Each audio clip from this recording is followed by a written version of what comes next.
ಕರ್ತನಾಮಕ್ಕೆ ಸ್ತೋತ್ರವಾಗಲಿ. ದೇವರ ಒಂದು ಆಶೀರ್ವಾದಗಳು ನಿಮ್ಮ ಮೇಲೆ ಇರುವುದಕ್ಕಾಗಿ ದೇವರಿಗೆ ಕೋಟಿ ಕೋಟಿ ಸ್ತೋತ್ರವಾಗಲಿ.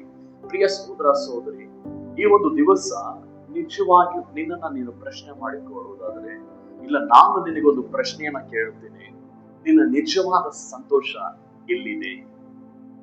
ನಿನ್ನ ನಿಜವಾದ ಆನಂದವು ಯಾವುದರಿಂದ ಸಿಗ್ತದೆ?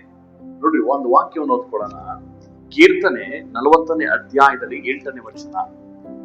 ನನ್ನ ದೇವರೇ, ನಿನ್ನ ಚಿತ್ತವನ್ನು ಅನುಸರಿಸುವುದೇ ನನ್ನ ಸಂತೋಷ.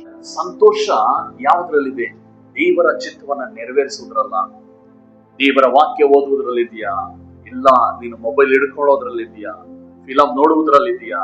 ಅನ್ಯ ಜನಗಳ ಫಂಕ್ಷನ್ಗಳು, ಸಡಗರ, ಅವ್ರ ಜೊತೆ ಬೆರೆಯುವಂತದ್ರಲ್ಲಿ, ಅವ್ರ ಜೊತೆ ಮಿಂಗಲ್ ಆಗುವುದ್ರಲ್ಲಿ ನಿನ್ನ ಸಂತೋಷ ಇದೆಯಾ?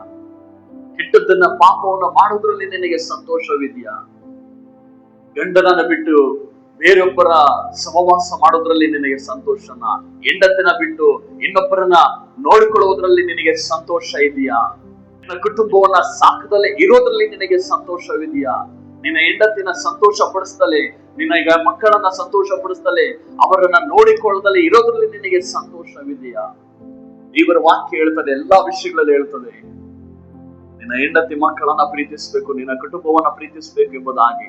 ನಿನ್ನ ಕುಟುಂಬವನ್ನ ನಡೆಸ್ತಲೇ ಇರುವಂತವನು ಅವನ ನಂಬಿಕೆ ಇಲ್ಲದಲ್ಲವರಿಗೆ ಇರುವುದಕ್ಕಿಂತ ಕಡೆಯವನು ಎಂಬುದಾಗಿ ವಾಕ್ಯ ಹೇಳ್ತದೆ.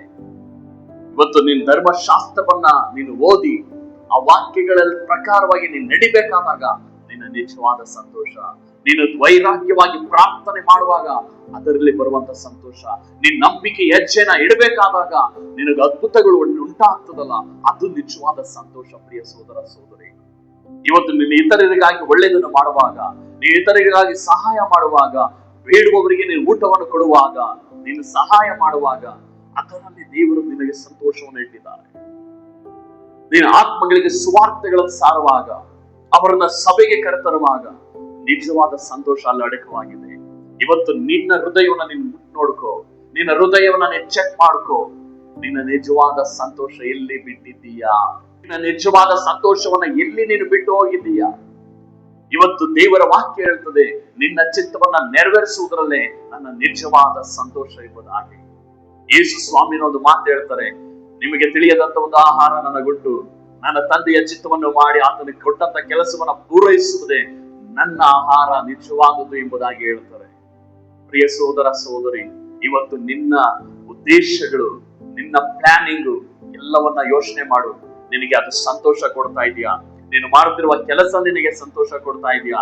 ಸಭೆಯನ್ನ ಬಿಟ್ಟು, ನೀನು ದೇವರ ಆಲಯವನ್ನ ಬಿಟ್ಟು, ದೇವರ ಒಂದು ಸಬ್ಬತ್ತಿನವನ್ನ ಬಿಟ್ಟು ನೀವು ಕೆಲಸಕ್ಕೆ ಹೋಗುವಂಥದ್ದು, ಫಂಕ್ಷನ್ಗಳಿಗೆ ಹೋಗುವಂಥದ್ದು, ನೀವು ಅವ್ರ ಮನೆ ಇವ್ರ ಮನೆಗಳಿಗೆ ಹೋಗುವಂಥದ್ದು, ಅದು ನಿನಗೆ ಸಂತೋಷವನ್ನ ಕೊಡ್ತದ? ಬಾಧಿಸಲ್ಪಡ್ತದೆ. ನಿನಗೆ ಸಂತೋಷ ಅನ್ನುವಂಥದ್ದು ಏನು ಇಲ್ಲದ ಹಾಗೆ, ಏನು ರೋಗ ಬಾಧೆ ಇಲ್ಲದೆ, ಮೂರೊತ್ತು ಊಟಗಳು ಕೊಡ್ತಾ ಸಮಾಧಾನ ಸಂತೋಷಗಳನ್ನು ಕೊಡುವಂಥದ್ದೇ ಅದೇ ನಿಜವಾದ ಸಂತೋಷ, ಅದೇ ದೇವರಿಂದ ಬರುವಂಥದ್ದು. ಇವತ್ತು ನಾವು ತಪ್ಪು ಮಾಡುವಾಗ ಆ ತಪ್ಪಿನ ಫಲವನ್ನ ನಾವು ತಿನ್ಬೇಕಾಗುತ್ತೆ. ಪ್ರಿಯ ಸಹೋದರ ಸಹೋದರಿ, ಇಂದು ನೀನು ಒಪ್ಪಿಸಿಕೊಳ್ಳುವುದಾದ್ರೆ, ಅಪ್ಪ ನಿನ್ನ ಚಿತ್ತವನ್ನ ನೆರವೇರಿಸಲು ನನ್ನ ನಿಜವಾದ ಸಂತೋಷ, ನನಗೆ ನೀನು ಸಹಾಯ ಮಾಡು, ನಿನ್ನ ಚಿತ್ತವನ್ನ ನನಗೆ ತಿಳಿಯಪಡಿಸು, ನಿನ್ನ ಚಿತ್ತ ಮಾರ್ಗದಲ್ಲಿ ನಡೆಸು, ನಾನು ಇದು ನಡೀತೀನಿ ಎಂಬುದಾಗಿ ನೀವು ಒಪ್ಪಿಸಿಕೊಳ್ಳುವುದಾದ್ರೆ, ಹಿಂದೆ ದೇವರ ಹಸ್ತ ನಿನ್ನ ಚಿತ್ತದ ಮಾರ್ಗದಲ್ಲಿ, ದೇವರ ಚಿತ್ತಕ್ಕನುಗುಣವಾಗಿ ನಿನ್ನನ್ನು ನಡೆಸಲಿಕ್ಕಿದೆ. ಪರಲೋಕದಲ್ಲಿರುವ ನಮ್ಮ ತಂದೆಯಾದ ದೇವರೇ, ಯಾರೆಲ್ಲ ನಿನ್ನ ಚಿತ್ತಕ್ಕೆ ತಮ್ಮನ್ನ ತಾವು ಒಪ್ಪಿಸಿಕೊಡ್ತಾ ಇದ್ದಾರೋ ಅವರೆಲ್ಲರ ಮೇಲೆ ನಿನ್ನ ಶಕ್ತಿ ಬಿಡುಗಡೆ ಆಗಲಿ, ನಿನ್ನ ಮಹಿಮೆ ಬಿಡುಗಡೆ ಆಗಲಿ ಕರ್ತನೆ. ದೇವರೇ, ಈ ಕ್ಷಣದಲ್ಲಿ ಅವರನ್ನ ಮುಟ್ಟಿ, ದೇವರೇ ನಿನ್ನ ಎಲ್ಲಾ ಚಿತ್ತದಲ್ಲೂ ಅವರನ್ನ ನಡೆಸಿ, ಅವರ ಪರಿಪೂರ್ಣವಾದ ಸಂತೋಷವನ್ನು ಹೊಂದಿಕೊಳ್ಳುವಂತ ಕೃಪೆ ಮಾಡು. ಈಗ ಮಾಡಿದಕ್ಕಾಗಿ ಒಂದನ್ನು ಯೇಸು ಕ್ರಿಸ್ತನ ನಾಮದ ತಂದೆ, ಆಮೆನ್.